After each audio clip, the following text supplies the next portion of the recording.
ক্ষেত্রে মোবাইলে ভিডিওর জন্য ইউটিউব আছে, ফেসবুক আছে, ইনস্টা আছে, মানে ইনস্টাগ্রাম, এগুলো মোবাইলে দেখার জন্য। এগুলো কি অ্যাপ্লিকেশান, অ্যাপ্লিকেশানকে শর্টকাটে বলি আমরা অ্যাপস। তাহলে ইনস্টা, ফেসবুক, ইউটিউব এগুলো মানে কি করে, অপারেটিং করে, কি করে অপারেটিং। তাহলে যখনই কোনো মোবাইলকে আমরা মানে অপারেটিং করবে কিসের মাধ্যমে, অ্যাপসের মাধ্যমে আমরা কি করব, এবার কোনো ভিডিও দেখব।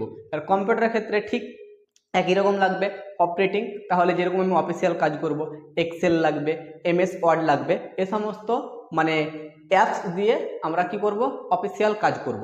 তাহলে এগুলো হয়ে গেল অ্যাপস পর্যন্ত আমরা চলে গেলাম। এবার অ্যাপস যখনই চলে গেলো, তখনই এবার কোনো কিছুকে আমরা সেভ, মানে আমি মনে করো যে ভিডিওগুলো বানাচ্ছি ইউটিউবে, ফেসবুকে, ইনস্টাতে আপলোড হচ্ছে, এই আপলোড হওয়ার পর এগুলো কোথায় গিয়ে জমা হবে, এবার এই সমস্ত ভিডিওগুলো কোথায় গিয়ে জমা হচ্ছে,